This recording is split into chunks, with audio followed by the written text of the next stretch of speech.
list and significance of concentrations.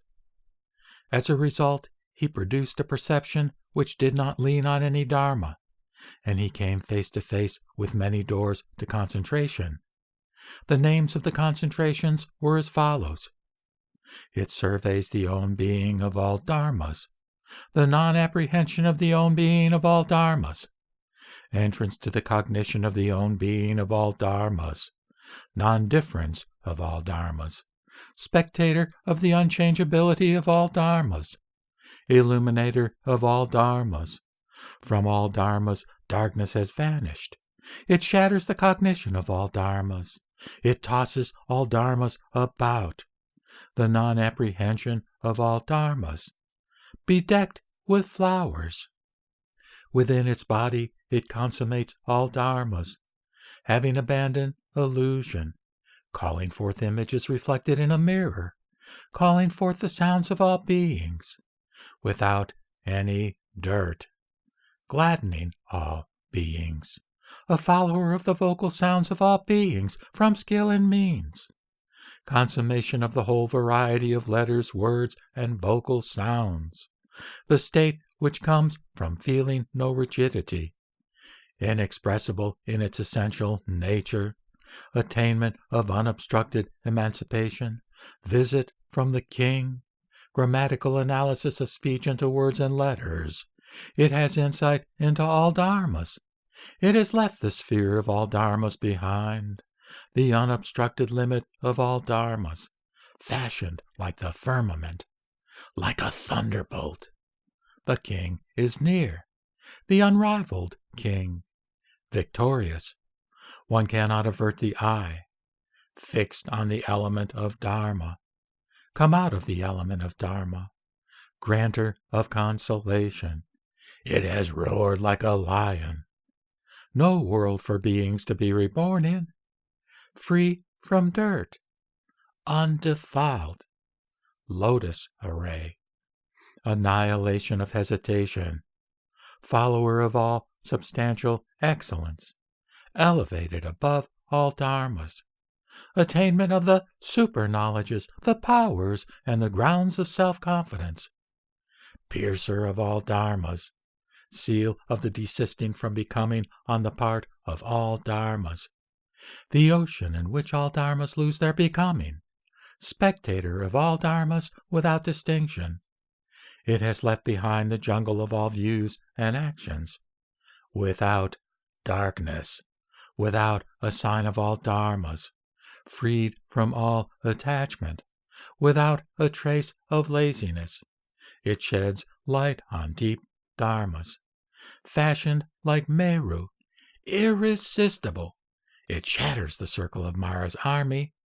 No inclination for anything in the triple world. Emission of rays, sight of the Tathagata, spectator of all Tathagatas.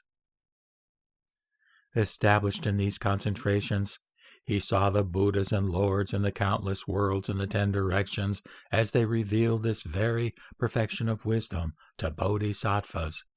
And those Tathagatas applauded and comforted him, and they said to him, "We also have in the past, when we were bodhisattvas, searched for the perfection of wisdom in just the same way. We also, while we were searching, acquired just those concentrations which you have acquired just now. After we had acquired them, we have gone on our route, established in the perfection of wisdom and the irreversible dharmas of a Buddha. But when we survey the original essential nature and the own being of these concentrations, then we do not see any real dharma that enters into them, or that emerges from them, that would course toward enlightenment, or that would know full enlightenment. The absence of imagining about any dharma whatsoever, that is this perfection of wisdom. Because we have stood firm in the absence of all self-conceited imaginings, we have acquired our bodies of golden color, the 32 marks of the Superman, the 80 accessory marks, and the splendid halos around us. And we have reached the unthinkable and supreme cognition of Buddhas, the wisdom of Buddhas, the supreme concentration of Buddhas, and the perfection of all the dharmas and qualities of Buddhas. Even the tathagatas cannot grasp the measure nor define the boundary of that perfection of qualities. How much less the disciples and pratyeka Buddhas? You should therefore fill your mind with respect for these dharmas of the Buddhas, so that you should increasingly desire them, so that you should become more and more zealous for them, because the supreme enlightenment is not hard to get for one who desires it, who is zealous for it. For the good friend also should you arouse intense respect and affection, and serene should be your confidence in him. For it is when they have been taken hold of by the good friend that the bodhisattvas shall quickly know full enlightenment. Sadaprarudita asked the tathagatas, "Who is our good friend?" The tathagatas replied, "The bodhisattva tathagata has for a long time matured you for the supreme enlightenment. He has upheld you. He has been your preceptor in perfect wisdom, in skill and means, and in the dharmas of a Buddha. It is he who has upheld you, and for that friendly deed you must honor him in gratitude and thankfulness, and you must bear in mind what he has done for you. If, son of a good family, you should for 1 eon, or for 2 eons, or for up to 100,000 eons or more, carry about the bodhisattva dharmodgata like a turban on your head, would furnish him with everything that makes beings happy, and would present him with as many forms, sounds, smells, tastes, and touchables as there are in the great trichiliocosm, even then you would have not repaid that son of good family for what he has done for you. For it has happened through his might that you have acquired these concentrations, that you have heard of the perfection of wisdom and of skill and means, and that you have gained the perfection of wisdom." Sadaprarudita and the merchant's daughter. After the tathagatas had comforted the bodhisattva Sadaprarudita, they again disappeared. But Sadaprarudita emerged from his concentrations and asked himself, "Whence have those tathagatas come, and whither have they gone?" Since he could no longer see those tathagatas, he was worried and pined away for them. He thought to himself, "The holy bodhisattva Dharmodgata has acquired the Dharanis. He possesses the 5 super-knowledges. He has performed his duties under the jinas of the past. He is my patron and good friend, who for a long time has done good to me. When I have come to him, I must ask him about this matter, ask him to explain whence those tathagatas have come and whither they have gone." Sadaprarudita thereupon nursed affection and confidence, esteem and respect for the bodhisattva Dharmodgata. He then reflected, "With what kind of honoring gift could I now approach the bodhisattva Dharmodgata? But I am poor, and have nothing of any value with which I could express my respect and reverence for him. It would not be seemly for me to come without anything at all. But I am poor, and that now makes me sad and regretful." Such were the feelings, such was the attitude of reverence with which the bodhisattva Sadaprarudita proceeded on his journey. In due course he reached a town, went to the midst of the marketplace, and decided that he would sell his own body, and with the price thereof do honor to the bodhisattva Dharmodgata. "For through the long night of the past, in the measureless cycle of birth and death, thousands of bodies of mine have been shattered, wasted, destroyed, and sold again and again. I have experienced measureless pains in the hells for the sake of sense pleasures. As a result of sense pleasures, but never yet on behalf of dharmas of this kind, never yet for the purpose of doing honor to beings of such a kind." Sadaprarudita then went to the middle of the marketplace, lifted up his voice, and cried, "Who wants a man? Who wants a man? Who wants to buy a man?"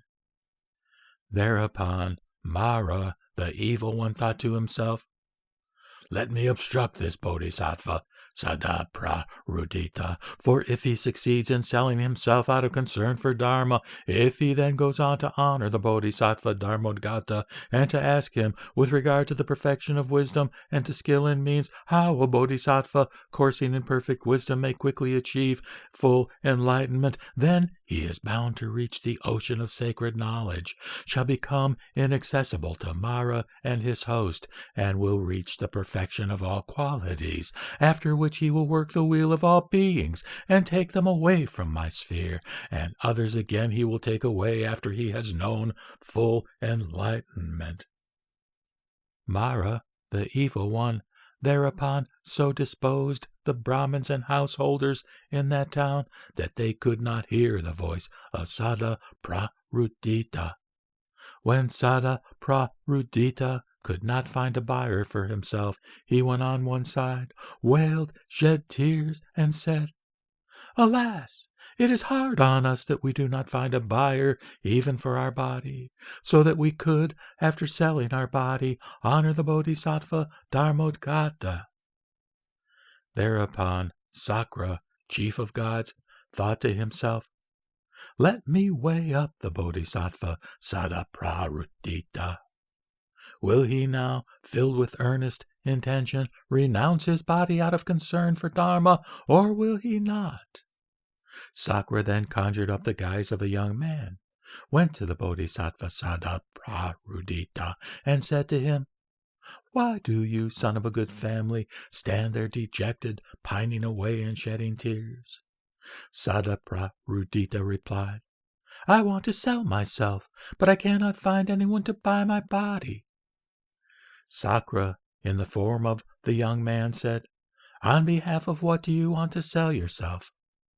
Sadaprarudita replied, "From love for Dharma I want to sell myself, so as to do worship to Dharma and to honor the holy Bodhisattva Dharmodgata.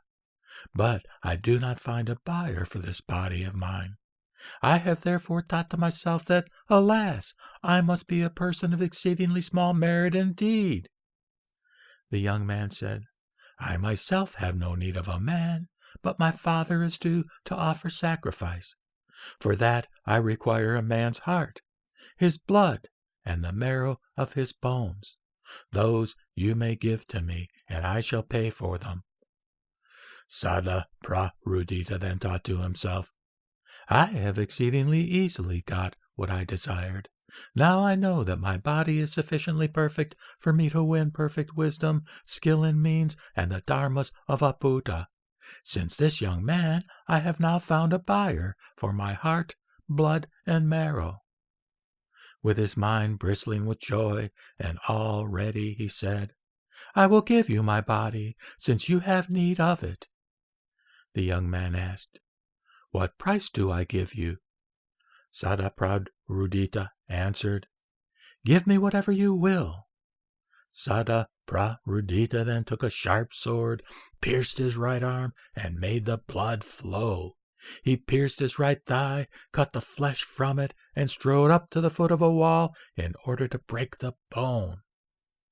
A merchant's daughter from her upper window saw this, and she thought to herself, "Why should this son of a good family do that to himself? Let me go to him and ask him."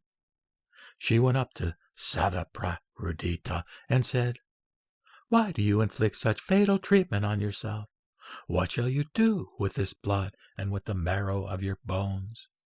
Sadaprarudita said, "When I have sold them to this young man, I shall go to worship the perfection of wisdom and to do honor to the holy Bodhisattva Dharmodgata."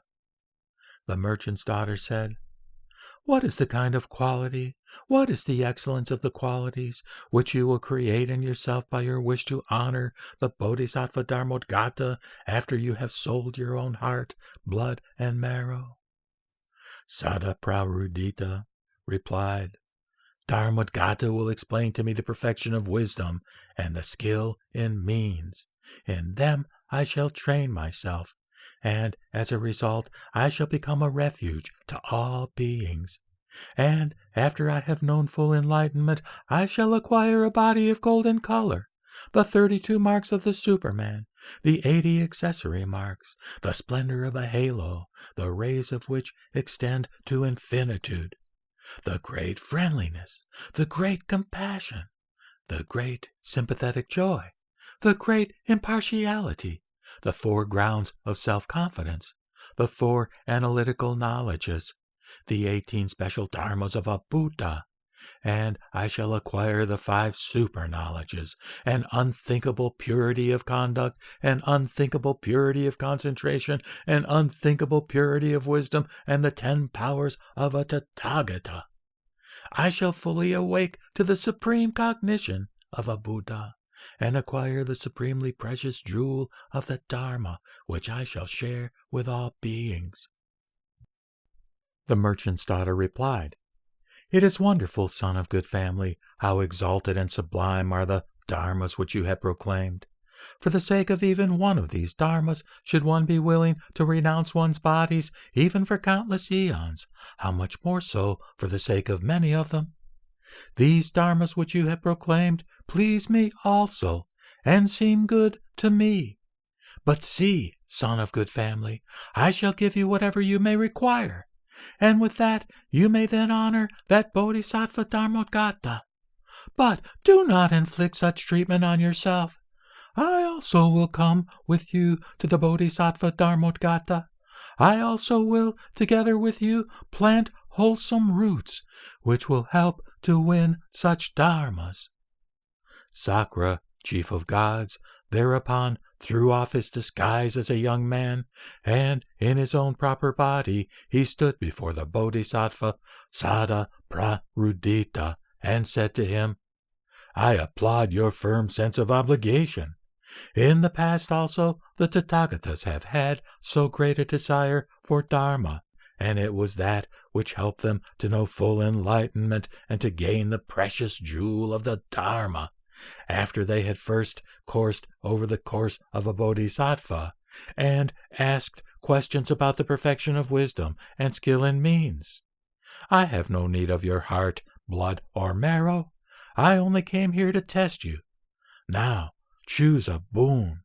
I shall give you any boon whatever."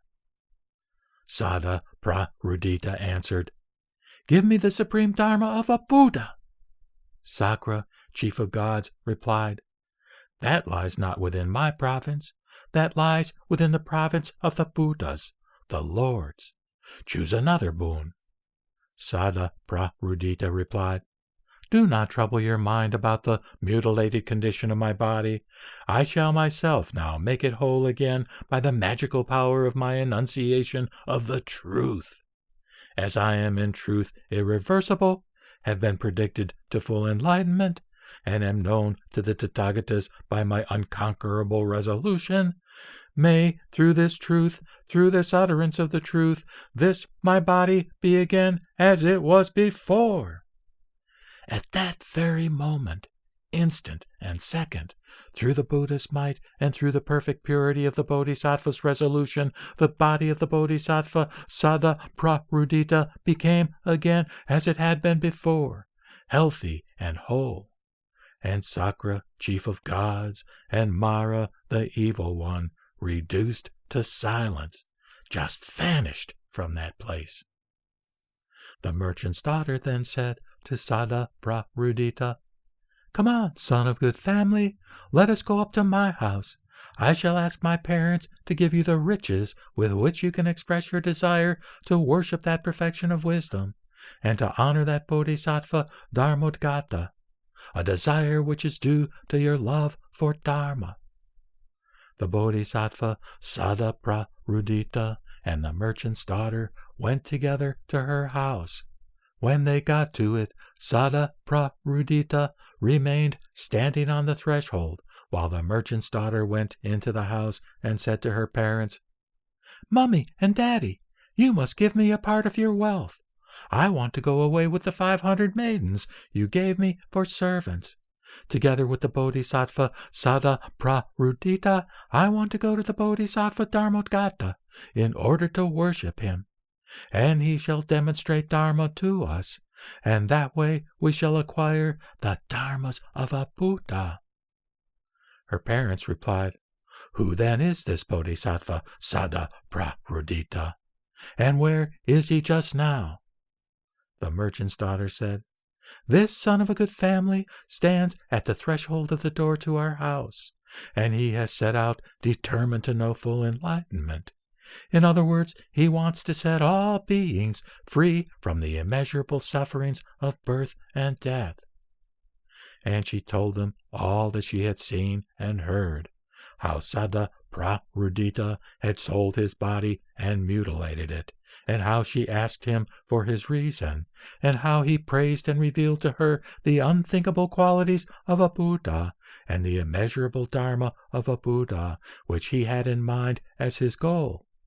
She went on to say that, "When I had heard of those unthinkable qualities of a Buddha, I felt an exceeding joy and elation, and I thought to myself, it is wonderful to what an extent this son of good family is a doer of what is hard, and how much he must love the Dharma to endure oppression and pain in his body, for it is love for Dharma that he renounced himself.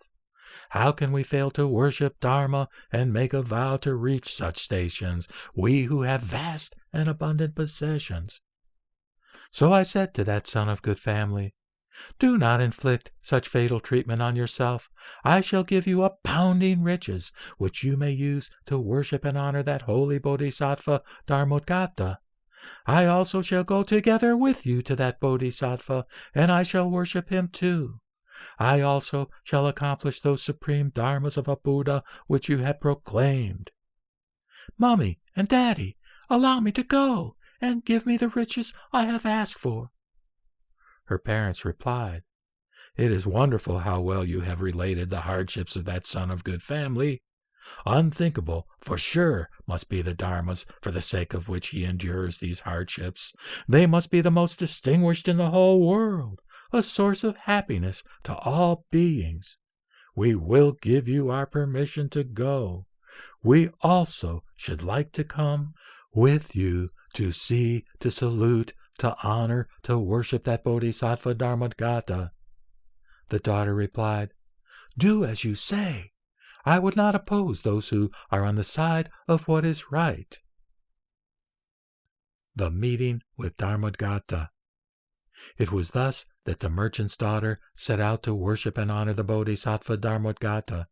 She took 500 carriages and ordered her 500 servant girls to get ready. She took abundant riches and ample provisions, mounted one carriage together with the Bodhisattva Sadaprarudita, and proceeded east, surrounded by the 500 maidens on their 500 carts, accompanied by a huge retinue, and preceded by her parents. After some time, the Bodhisattva Sadaprarudita saw the city of Gandavati from afar. In the middle of the marketplace he saw the Bodhisattva Dharmodgata on his pulpit, demonstrating Dharma, surrounded and revered by an assembly of many hundreds, of many thousands, of many hundreds of thousands. The moment he saw him, he was filled with that kind of happiness which a monk feels when with one pointed attention he has obtained the first trance. He looked upon him and thought to himself, "It would not be seemly for me to approach the Bodhisattva Dharmodgata seated on a carriage. Let me therefore alight from it." Thereupon he alighted from his carriage, and the merchant's daughter with her 500 maidens followed suit. Sadaprarudita, with the merchant's daughter and her 500 maidens, then went up to where the Bodhisattva Dharmodgata sat amidst a magnificent display of religious aspirations. For the Bodhisattva Dharmodgata had at that time created, for the perfection of wisdom, a pointed tower made of the 7 precious substances, adorned with red sandalwood and encircled by an ornament of pearls. Gems were placed in the 4 corners of the pointed tower, and performed the function of lamps. 4 incense jars made of silver were suspended on its 4 sides, and pure black aloe wood was burning in them as a token of worship for the perfection of wisdom. And in the middle of that pointed tower a couch made of the 7 precious things was put up, and on it a box made of 4 large gems. Into that the perfection of wisdom was placed, written with melted Vaidurya on golden tablets. And that pointed tower was adorned with brightly colored garlands which hung down in strips. The Bodhisattva Sadaprarudita and the merchant's daughter with her 500 maidens looked upon that pointed tower, so magnificently decorated as a display of religious aspirations.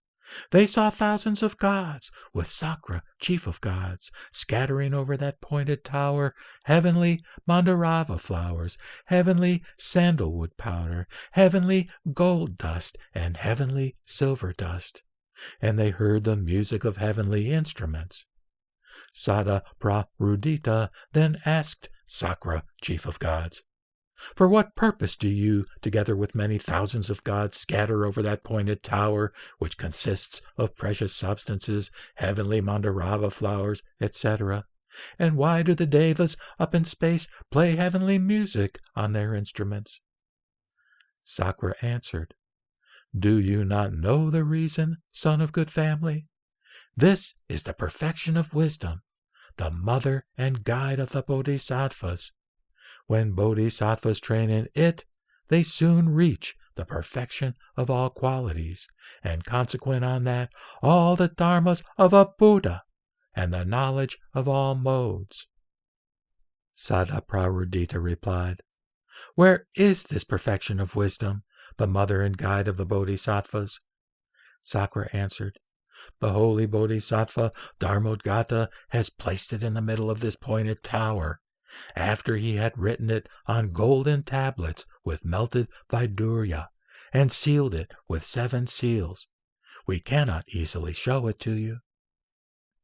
Thereupon the bodhisattva Sadaprarudita and the merchant's daughter with her 500 maidens all paid worship to the perfection of wisdom, with the flowers which they had brought along, and with garlands, wreaths, raiment, jewels, incense, flags, and golden and silvery flowers, and, one after another, they deposited their portion in front of it, for the greater honor of the bodhisattva Dharmodgata. They then worshipped the bodhisattva Dharmodgata by scattering flowers, etc., over him, and played heavenly music on their instruments, motivated by a desire to worship Dharma. The flowers then rose high above the head of the bodhisattva Dharmodgata and formed a pointed tower of flowers. And those flowers of various colors, golden and silvery, stood high in the air, like a canopy.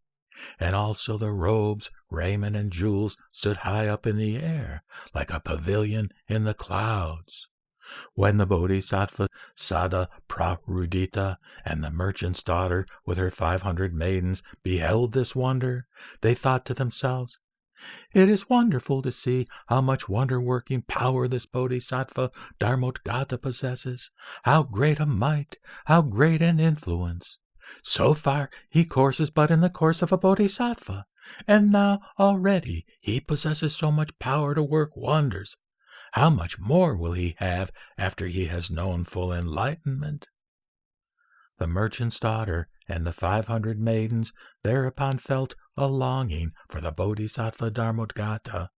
All of one mind, they resolutely raised their hearts to the supreme enlightenment and said, "May we, through this wholesome root, become tathagatas in a future period. May we come to course in the course of bodhisattvas. And may we receive those very dharmas which this bodhisattva Dharmodgata has received. And may we just so honor and respect the perfection of wisdom as this bodhisattva Dharmodgata honors and respects it. And may we reveal it to the many just as he has done. And may we become as endowed with perfect wisdom and skill in means, and as accomplished in them as this bodhisattva Dharmodgata is." The Bodhisattva Sadaprarudita and the merchant's daughter with her 500 maidens, after they had worshipped the perfection of wisdom and honored the Bodhisattva Dharmagata with their heads, respectfully saluted him with their folded hands and stood on one side. The Bodhisattva Sadaprarudita then told the whole story of his quest for the perfection of wisdom, beginning with the voice he had heard in the forest that bid him to go east.